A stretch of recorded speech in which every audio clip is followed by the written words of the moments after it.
Hi there. So I thought I would do another short video in Lightroom. This time we'll take a look at using the panorama stitching options, and then we'll go through to Photoshop and produce the final edit using some of the tools in there as well.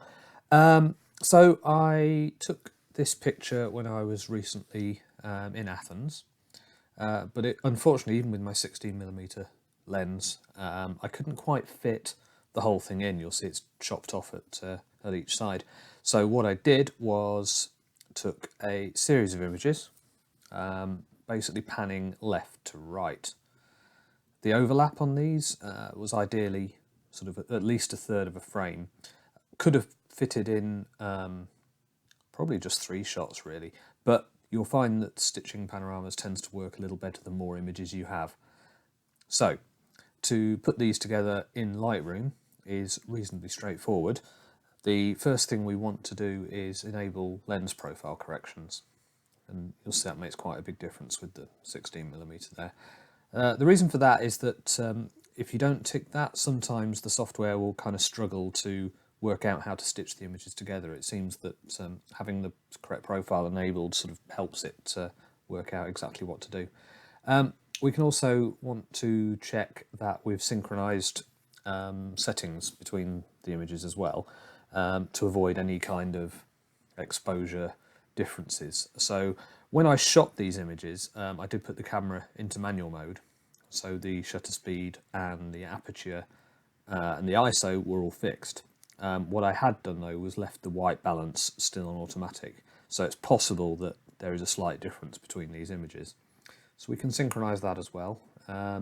Easiest way to pick a white balance just to get it started is probably to use the eyedropper on something white, and we've got lots of nice white buildings in Greece here, so just pick one of those. That just warmed it up ever so slightly. And we can now apply the lens correction and the white balance across all of our images. So we just select them all there, hit sync, make sure those options are both selected and synchronize. Okay, and now we can stitch these into our panorama. So that's up here on the photo menu under photo merge. So HDR is if you've taken images at varying brightnesses, and you can use that to create a high dynamic range image. That's not what we're doing here. We're going to go for panorama instead. Although I may look at doing HDRs in another tutorial later on. So what it's doing now is it's basically examining the images and working out how it can stick them together to produce one big picture. This is just the preview it's doing here, but it still takes a little while because they're quite large images. And over on the right hand side you'll see we've got a few options here, and these projections are to do with basically how it tries to make this image appear as it's projected onto something. So the way to think of it is spherical. It would try and project the images in such a way as they were mapped onto the inside of a large sphere, similar to the sort of 360-degree photographs you've probably done. Cylindrical, as the name suggests, does similar, but rather than a sphere, it's a big cylinder, so it would be open at the top and the bottom. The difference between those two is that cylindrical will try and keep vertical edges in the image straight, whereas spherical will let them sort of curve in towards the top and the bottom. And perspective tries to map them onto basically a flat plane, and that's good for architectural work. It will try and keep all the images, all the edges in the image straight. It tends to not work if you've got quite a wide panorama though. And I'm guessing in this case it's probably not going to do it, but we'll click it and see. Yeah, it's unable to. So that works better if you're stitching a bunch of images that would still produce a fairly sort of normal aspect ratio final picture. So if you'd taken perhaps several images of the front of a big building, and you wanted to end up with an image that was not particularly panoramic. So we'll go back to spherical. And we don't really have any vertical edges that we need to keep particularly straight in this particular image, but just as an experiment we'll click it and see what it does. And as I thought, it made very little difference on this one. So auto crop is already selected, and what that does is that kind of chops off any excess parts of the image that would be there from when it couldn't necessarily merge things together and produce the completed image. If I turn that off, you'll see what actually happened. And let's go back to spherical for a moment. So I think that'll give us a nicer result with these images. You'll see cylindrical sort of compressed the, or rather stretched the image quite a lot at the top and bottom. Spherical looks a little bit better. So auto crop will just sort of chop it down to get rid of all that extra space around the edge. But we can also fill that in with this boundary warp feature. And what this does is it basically stretches out the image to try and fill up what we've got. And you'll see that works pretty well on this picture. It gives it quite a nice result, and it stops the things like this pipe, which I'm actually going to get rid of later. It stops this sort of being quite so stretched and bent looking. If we do that, it looks a little more natural. So I think what we'll do is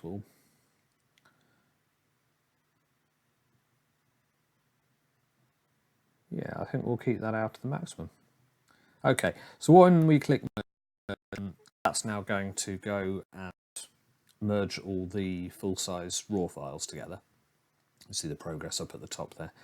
So you're probably wondering, why bother doing all this? Why not just use the panorama feature that's built into most cameras nowadays? So there's a couple of reasons. Probably the first one is, doing it with RAW files like this, you end up with a massive picture, so it'll be good for if you wanted to print one of these at a very large size.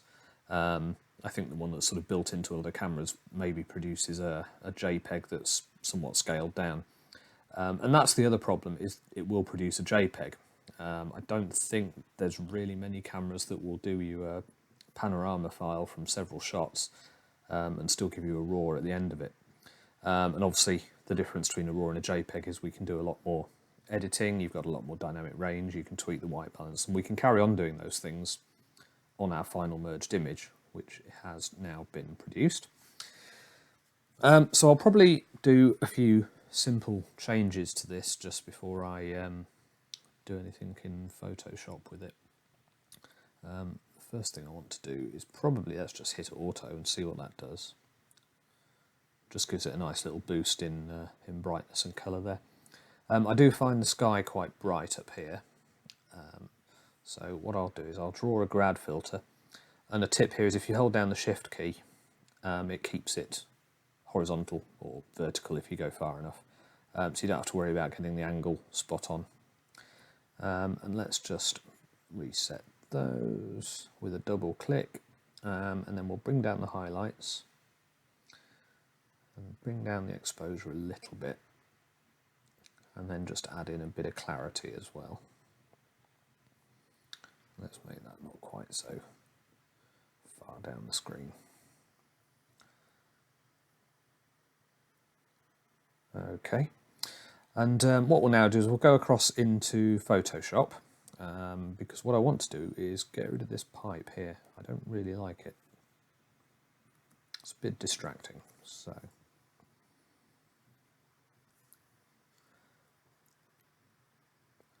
and as I said, that's still essentially a RAW file. It's actually come out as a DNG. It obviously doesn't keep it as the camera's original RAW format. Okay, let's scroll around. So yeah, we've got this big pipe here. And to get rid of this, what we can do is use the spot healing brush and just basically paint over it. Make sure you've got content aware ticked up at the top, and it will try and basically fill in with stuff from the surrounding area.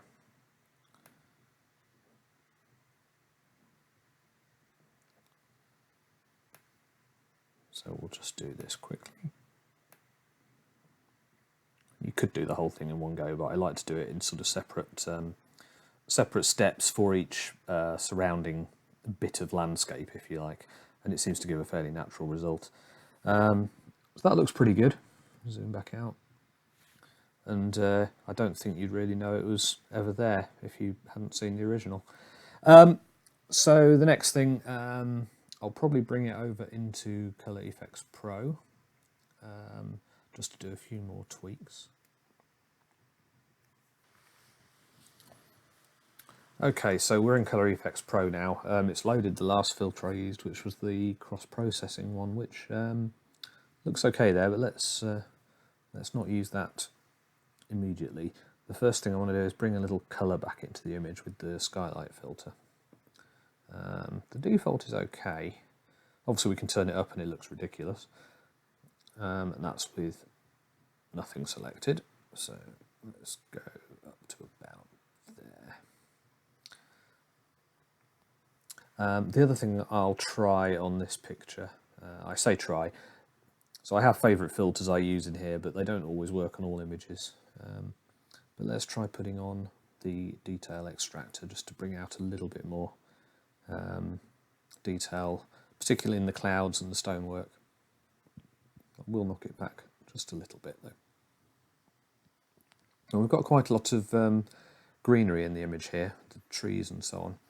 So let's just see if the foliage filter will give a little bit more life to those. I like to crank these up just so I can get a good idea of what the effect is and then work it back down again afterwards. So the first option here is making the stonework go a fairly horrible shade of yellow, so I don't really want that. And that's a bit too green. The middle looks okay, so if we bring that then back down a bit, could probably give it a little bit more. Yeah, that's not too bad. Okay. And the last thing I will do is apply the darken, lighten, center filter. And this is somewhat similar to a vignette, but not quite. It's a lot more subtle the way it darkens the corners of the image. And I think the default there looks fairly good. What I just want to also try is the Pro Contrast filter, because dynamic contrast often just gives things a little bit more boost. So I like that, but I don't like what it's doing to the sky. So I think what I'll do is just basically apply a control point down onto the stonework there. And a good trick in here, if you want to see where your control points are applying to, is come in and tick this little square. And basically the bright white areas are where the filter is applying the most. And the black areas it's not really applying at all. And if we hold down the Alt key and then click and drag, we can produce a second point, a third point, and so on, just to make sure we're applying the filter to the areas that we're interested in. And we can turn that off again. And you'll see that's just adding a little bit more contrast and detail into the rocks and the seating area there, but not overdoing the sky anymore. So I think that'll probably do. So let's OK that. That's going to save it and drop us back into Photoshop.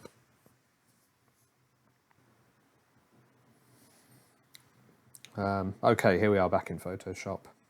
Let's just collapse that out of the way. And we can turn on and off what we did there just to see the difference. Now, the other thing I've spotted is, as ever, my sensor is fairly grubby, and we've got a bit of a dust spot going on over here. So the same spot removal tool that we used earlier for getting rid of that pipe, what it's really designed for is getting rid of spots like this dust spot. So let's shrink that down, just paint over it, and we're gone. Let's just scroll along, because if it was in one of the images, there's a good chance it's probably in some of the others, but it looks like the stitching managed to lose it from the other pictures, I think. So I think we got away with it. Cool. Okay. So There's our final image. Let's close Photoshop and save that. And we'll go back into Lightroom. And the last thing I want to do is just probably give it a slightly different crop. I tend to crop to certain aspect ratios, so a lot of my normal images I end up doing 16:9, which is what a widescreen TV would kind of be. And obviously that fits a lot of mobile phones and laptop screens and so on. So let's just see what that looks like. It's okay. The other crop I've got set up is a 2.35:1, which is kind of a cinematic one. A lot of movies are filmed in this aspect ratio. Let's open that out, and that's pretty much almost what we ended up with there, actually. I think the sky is probably nicer than the rocky foreground, so let's move up and keep all the sky, apart from, let's just make sure that little triangle of rock in there isn't getting chopped off. There we go. So I quite like how that works as a panorama. The trees sort of frame it quite well, so I'll probably keep that, actually. And there we are. I think that's done. So we can then save that out to a JPEG like we normally do. So yeah, that's basically how stitching a photo in Lightroom works, and then doing some simple edits over in Photoshop and Color Efex. Thanks for watching. If you enjoyed this, click subscribe, and next time I waffle about doing something, you can watch that also. Thanks.